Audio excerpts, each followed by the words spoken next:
12 MTU 1290 రకం కాబట్టి లావు రకం కాబట్టి గవర్నమెంట్ కొనుగోలు కేంద్రాలు పెట్టడం జరిగింది.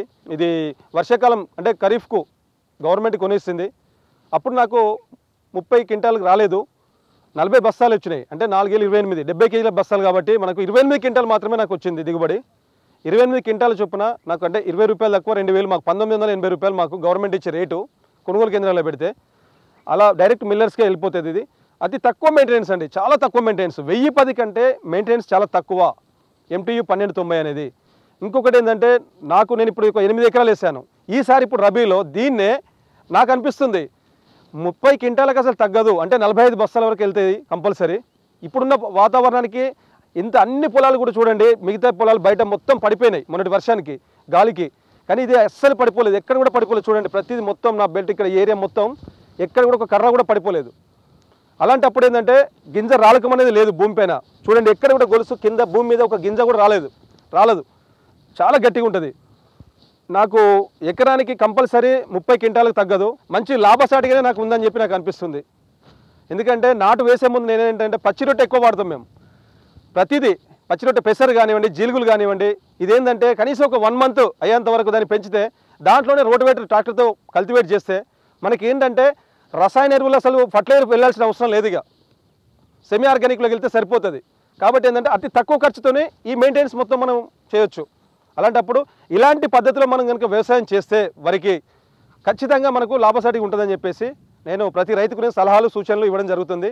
ఎక్కడి నుంచైనా కూడా వచ్చిన రైతులు కూడా నాకు ఇంతకుముందు సీడు అంటే ఇచ్చిన రైతులు కూడా ఎప్పటికప్పుడు నాకు ఫోన్ చేస్తూ ఉంటారు. వాళ్ళ ఇబ్బందులు వాళ్ళకి ప్రాబ్లమ్స్ వచ్చినా కూడా ఫీల్డ్ మీద నాకు చెప్తారు. నేను కూడా వెళ్ళి మాట్లాడడం జరుగుతుంది. నాకు తెలియని విషయాలు కూడా తోటి మా ఫ్రెండ్స్కి కానీ లేకపోతే సైంటిస్టులకు కానీ నేను తెలుసుకొని మళ్ళీ ఆ సలహాలను మళ్ళీ వాళ్ళకి నేను చెప్పడం జరుగుతుంది. MTU 1282 ఇది సన్న రకం, MTU 90 ఏమో అది దొడ్డు రకం లావు రకం. ఇది MTU 1282 అనేది ఇది సన్న రకం. ఇది సేమ్ బీపీటీ సిగ్మెంట్. బీపీటీ ఇంతకుముందు మనకు బీపీటీ ఎలా అయితే ఉన్నదో సేమ్ అదే పద్ధతిలో గింజ కూడా అలా ఉంది.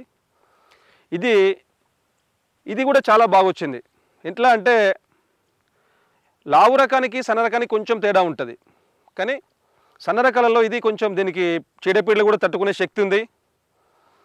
ఇది వచ్చేసిందంటే పెరుగుదల చాలా తక్కువ, అంటే ఎలాంటి గాలి వచ్చినా వర్షం వచ్చినా ఏ పరిస్థితులు అనుకూల పరిస్థితి లేకున్నా కూడా ఏంటంటే వరి పడిపోదు, ఎట్టి పరిస్థితుల్లో పడిపోదు. అలాంటి గుణం దీనికి MTU 1282కు ఉంది. ఈ 2 వెరైటీలలో మనకు రెండింటికి చూస్తే ఇది సన్న రకం ఒకలాగా ఉంది, దొడ్డు రకం లావు రకం ఇంకోలా ఉంది. ఏది ఏమైనప్పటికీ కూడా ఏంటంటే ఇప్పుడున్న వాతావరణ పరిస్థితులను బట్టి ఇప్పుడున్న ఈసారి వచ్చిన ఇబ్బందులను చూస్తే దాదాపు చాలా వరకు ఇక్కడ ప్యాడీ అనేది చాలా వరకు కొంచెం ఇబ్బంది పెట్టింది ఈ వెదర్కు. కానీ ఈ 2 రకాలు మాత్రం ఏమాత్రం కూడా నాకు తగ్గలేదు, అంటే దిగుబడి విషయంలో ఖచ్చితంగా నాకు బరాబర్ వచ్చిందని చెప్పేసి నాకు అనిపిస్తూ ఉంది. ఇది మార్టేర్ వాళ్ళు 1001 KMP 150 నుంచి సంకలనపరిచి 1282ను తయారు చేయడం జరిగింది. దీని గుణగణాలు ఏంటంటే సేమ్ మనకి ఇంతకుముందు బీపీటీ ఏ రకంగా అయితే ఉందో బీపీటీకి తగ్గట్టుగా దానికి ధీటుగా బీపీటీకి వచ్చే తెగుళ్లను తట్టుకోలేకపోతుందని చెప్పేసి దీన్ని తయారు చేయడం జరిగింది. ఈ పంట కాలం వచ్చేసి మనకు 135 రోజులు వస్తుందండి. ఇప్పుడు అంటే ఆంధ్రాలో వాళ్ళు 125 రోజులు అని చెప్పారు, మనకు వచ్చేసి 135 రోజులు వస్తుంది. దీని యొక్క లక్షణం ఏంటంటే హైట్ బాగా పెరగదు, అందుకనే పిలికే శాతం చాలా ఎక్కువ, దుబ్బు బాగా చేస్తుంది. పడిపోయే లక్షణం ఎలాంటి ఛాన్స్ లేదండి. ఎందుకంటే ఇప్పుడు వారం రోజుల నుంచి మాకు తుఫాన్ వచ్చింది, గాలి వచ్చింది, విదురు గాలి వచ్చినాయి, ఏ మాత్రం ఒక కర్ర కూడా పడలేదు, ఎక్కడ కూడా పడలేదు. కాబట్టి ఇది ఒక మంచి లక్షణం. ఇది సేమ్ గింజ కూడా చూడండి, మొత్తం మనకు ఇంతకుముందు బీపీటీకి ఏ రకంగా ఉందో బీపీటీ లక్షణం సేమ్ బీపీటీ లాగానే ఉంటాయి, ఒడ్లు కూడా సేమ్ బీపీటీ టైపే ఉపడతాయి. దీనికి కూడా సేమ్ 1290 ఎట్లా చేశాను దీనికి కూడా సేమ్ చేశాను. ఎక్కువగా ఏం మందులు కూడా ఏం స్ప్రే చేయలేదు, అన్ని రకాలుగా సేమ్ చేశాను, దానికి చేశాను దీనికి కూడా చేశాను. కానీ మంచి దిగుబడి వస్తుందని చెప్పి నేను ఆశిస్తున్నా. ఎకరాకు నాకు వచ్చేసి ఇప్పుడు 40 బస్తాలకే తగ్గవండి. కుకింగ్ క్వాలిటీ కూడా బాగుంటుందని చెప్పారు సైంటిస్టులు. అందుకని నేను కూడా ఒక 8 ఎకరాలలో పెట్టానండి. ఇది 8 ఎకరాలు పెట్టాను. ఈ 8 ఎకరాలలో మొత్తం 1282.